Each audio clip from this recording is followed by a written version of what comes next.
Let's move on to the next part. This is a story I've been dying to cover now for quite a long time. And now Joe Biden has ignited an international incident after President Biden has now been making the rounds recently, telling a terrible tale. The tale is of his uncle. And his uncle was on board a U.S. military aircraft. It was after D-Day. His uncle went down in Papua New Guinea while fighting in the Pacific Campaign. His plane crashed in this terrible incident, and he was eventually eaten by cannibals. This is the story according to Biden, and then we'll tell you what actually happened.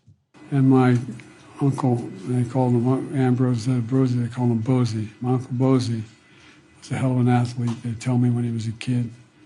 And he became an Army Air Corps before the Air Force came along. He flew those single-engine planes as reconnaissance over war zones. He got shot down in New Guinea.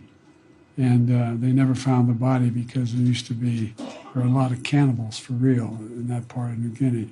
Why is President Biden saying he was shot down? There's no evidence of that. And why is he saying that his uncle was eaten by cannibals? That is a bad way to go. He lost his life. It's not, look, I'm not, we should not make jokes about this. It's not. Wait. President Biden said that his uncle was eaten by cannibals. I mean, your last line, it's for a laugh. It's for a funny statement. And he takes this very seriously. His uncle, who served and protected this country, lost his life serving. And that should matter. Yeah, I agree. It should matter. And the details of that should matter too. And let's put this up there on the screen. It turns out that basically none of that Biden said was true. President Biden, it turns out, was talking about his uncle, Second Lieutenant Ambrose J. Finnegan Jr.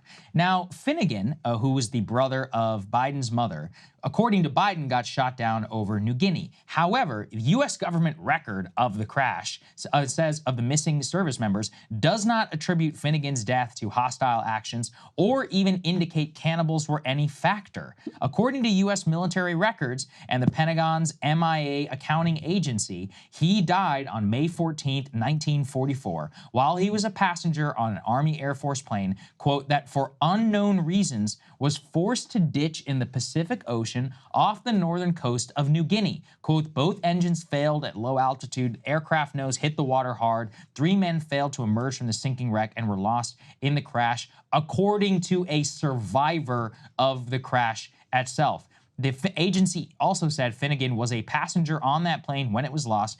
Quote, he has not been associated with any remains ever recovered from the area after the war and is still accounted for. So again, he didn't go down on New Guinea. He went down near New Guinea, lost his life in a tragic accident, it appears, not due to hostile enemy actions. Doesn't erase the man's service at all. It took a lot of courage to fly on board some of these aircraft in the Second World War. If anybody wants to go watch Masters of the Air and see exactly what it was like up there, it was a total nightmare. So I'm not erasing this man's service at all. But I do think it's actually pretty despicable that you would invent some horrible death, you know, for political purposes of your uncle who tragically died in the Second World War. And so this is either like a family tale gone awry, very possible, or it's just straight up Biden embellishment for the sake of embellishment. And the funny part is it has now caused an international incident. Let's put this up there on the screen. The leader of Papua New Guinea, quote, takes offense after Biden implies that his uncle was eaten by cannibals. The prime minister, quote, accused Joe Biden of disparaging the island by implying that the uncle was eaten by cannibals during World War II.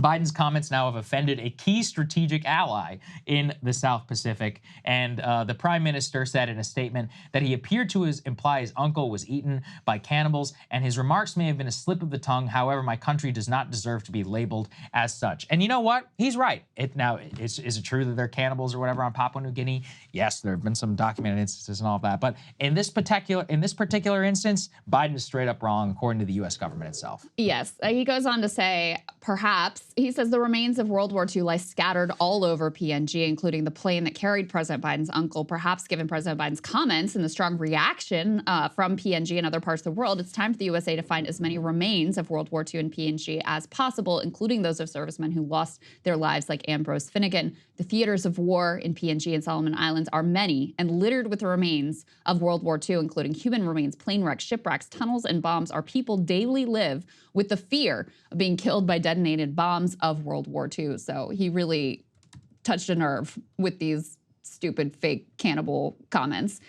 This is a corn pop level Joe Biden story. Like, Oh, yeah. it really has it all. You've got the, like, you know, old man, low key or even high key racism. The, you know, just like, why would you, there's so many stories that he makes up that you're like, why would you even make that up? What is going through your mind that you think that this somehow serves you in this moment? And then the fact that he just accidentally, through his verbal cannibal diarrhea, stumbles into some like international diplomatic conflict. This is just Joe Biden perfection. Yeah. Absolute perfection here. By the way, for what it's worth, I looked into the whole cannibal situation in New Guinea at that time. And yes, you're right, documented instances. But as scholars immediately reacted, they're like, people weren't just eating random guys who fell from the sky. There was, as part of a funeral ritual, there was some ritual That's right. cannibal in that context. It's not like everyone is just going around eating people all the time, just so people out there know what the reality is of what was going on. Well, thank you, Krystal. Yeah. What is it? Jared Diamond is a great expert on Papua New Guinea. If you ever want to go watch some of his videos on the subject, there are some actually interesting survival tales of World War II planes that went down on Papua New Guinea, but it is certainly not involving any family members of Joseph Robinette Biden. There you go. Incredible. Now, we would be remiss, though, if we didn't at least tie some politics into this. Let's put this up there on the screen. What do we find? That a Harvard poll of young voters says that Biden has a lead with Trump, but just 9% of the country, 9% of these young voters think that the country is moving in the right direction. So despite the fact that everything is going down, Biden does have that lead over Donald Trump. This is according to registered voters with younger voters, showing Biden pulling at 50% support over 30 years or younger compared to Trump's 37%. But just 9% say that the country is, quote, generally headed in the wrong direction. And a full 60% say that the country is on the wrong track. There are some, though, troubling findings, though, Krystal, inside the poll for Biden on the topic of Israel. Well, there's a number of interesting and difficult findings in this poll for Biden, including, yes, he has a lead over Trump, but it is not as large as his lead was last time, so that matters. There's also a tremendous gender gap. So his lead among young men is just 6 points. Among young women, his lead is 33 points. There's some graphs you should take a look at that show, you know, at the same time that young men, in terms of their political preferences, although not in terms of some of their issue support, but are becoming more conservative, young women are becoming more liberal, something we talked about before. Oh, yeah. That shows up in this poll, which is a very interesting phenomenon. His lead overall among 18 to 24-year-olds, so if you're looking at the youngest part of this polled demographic, is 14 points. And among the 25 to 29-year-olds, so the somewhat older ones, it's actually larger, 26 points. So younger Americans, the 18 to 24, actually, you know, I mean, they're still favoring him by 14 points, but the gap is a little more narrow, which is interesting as well, and contrary to previous trends and dynamics where young voters were getting like more and more and more Democratic, progressive, whatever. Huge gap in terms of college students and college graduates versus the race is even among young people who are not in college and who don't have a 4-year degree. But you're right to the point about Israel. I mean, there's just like massive, overwhelming support for a ceasefire, including among every demographic group that they tested, including among young Republicans. So it was across the board, massive support for a ceasefire. And then if you dig into his approval rating by issue, the issue on which he gets the lowest approval rating of everything is what they describe as the Israel-Hamas war at just 18%. Wow. So a lot of warning signs for him with regard to, you know, how young voters are feeling about him, what direction politically they're moving, what issues they're prioritizing, and certainly how they're viewing his unconditional support for Israel at this time. Yeah, I think that it's a key point. We have talked a lot about the gender divide and the breakup. I mean, I think that's the Barstool phenomenon. I'm also very intrigued exactly by what you pointed out about the tie between people who didn't go to college. That is the education phenomenon, which is showing itself there. So we continue to see where I mean, actually, they're both bidirectional because whether you are a woman or not is highly determinative these days of whether you're going to college, as opposed to if you're a man. Their likelihood of you going to college is a lot lower today than it was in the past. We're getting to a 2-to-1 ratio very soon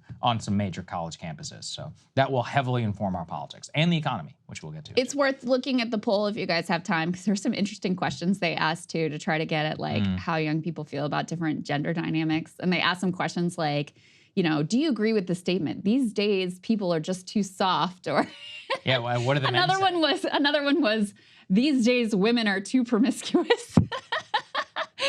Most people disagree. I think the too soft one. Data tells us that women are not that promiscuous anymore. That's true. According to and most people disagreed with that statement, by the way. Republicans agreed with it the most. On the too soft one, I think young Republicans overwhelmingly agreed with that. So anyway, they asked some interesting stuff that's worth. I do agree people are too soft, but it's not a youth phenomenon. But that's a whole other story. I think some of these people complaining about college protesters are definitely too soft. How about that? I was going to say, that's exactly what I meant. I think our elites are actually the ones who are softer than anybody else. Yeah. Hey guys, if you like that video, go to breakingpoints.com, become a premium subscriber, and help us build the best independent media organization on the planet. That's right. We're subscriber funded. We're building something new. We want to replace these failing mainstream media organizations. So again, to subscribe, it's breakingpoints.com.